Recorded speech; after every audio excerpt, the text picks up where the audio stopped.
দীপান্বিত অমাবস্যা, কালী পুজো, আলোর উৎসব। কিন্তু সেই কালী পুজোর দিন যদি দুর্গা পুজো হয়, এমনটা হয় কি? আসলেই হয়।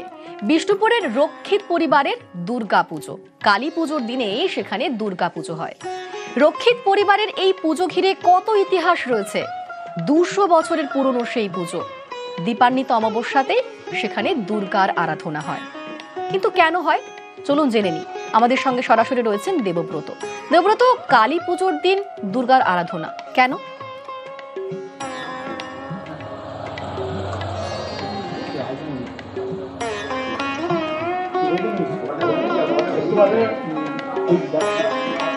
আমরা কথা বলবো দেবব্রতর সঙ্গে, তবে ছবিটা একবার দেখাই।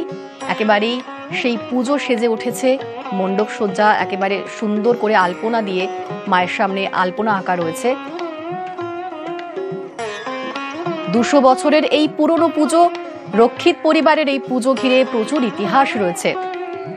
দীপান্বিত অমাবস্যায় কালী পুজোর দিনে দুর্গা পুজো হয় সেখানে। কিন্তু কেন হয়? আমাদের সঙ্গে রয়েছে দেবব্রত।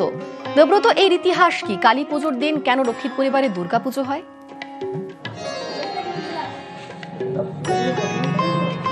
একদমই, দেখো, এই রক্ষিত পরিবার সূত্রে যেমনটাই জানতে পারা যাচ্ছে, কালীমা স্বয়ং স্বপ্নাদেশ দিয়েছিলেন এই রক্ষিত পরিবারের কোনো এক বংশপুরুষকে। কারণ তসরের ব্যবসা ছিল, তসরের গুটির ব্যবসা ছিল। পুরুলিয়ার এক জঙ্গলে তসরের গুটি সংগ্রহ করছিল, সেখানে ক্লান্ত হয়ে ঘুমিয়ে যায়। তারপরেই কালীমা স্বপ্নাদেশ দেন যে এই কালী পুজোর দিনে মায়ের প্রতিমা প্রতিষ্ঠা করে পুজো করতে হবে। মহিষাসুর মর্দিনী বা একেবারেই সিংহবাহিনী নয়, এখানে শিব দুর্গা একেবারে সপরিবারে মা বিরাজ করবেন এবং সেভাবেই পূজিত হবেন। 200 বছর ধরে সেই পুরনো ইতিহাস আজও বহন করে নিয়ে চলেছে এই পাট্টা পরিবার, অর্থাৎ রক্ষিত পরিবার। আমরা একটু যদি কথা বলি, এখানে রয়েছে এই পরিবারের সদস্যরা। বলছি যে আজ তো গোটা দেশ কালী পুজোয় মেতে উঠবে, আপনারা দুর্গা পুজোয় মাতবেন, কেমন লাগছে, কি বলবেন? এটা তো আমাদের সারা বছরের একটা অপেক্ষা যে কালী পুজোর সময় আমরা এই মাকে মেয়ে হিসেবে পাই।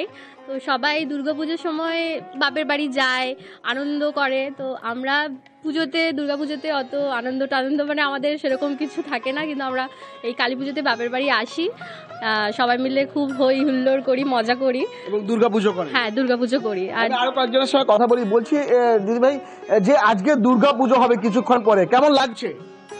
কেমন লাগছে এবার আমি ভালো লাগছে, কিন্তু আমরা তো বাইরের, আমরা এর বেশি আর বলতে পারবো না। আচ্ছা, আপনি এই দুর্গাপুজো দেখতে এসেছেন? হ্যাঁ, দুর্গাপুজোই দেখতে এসেছি।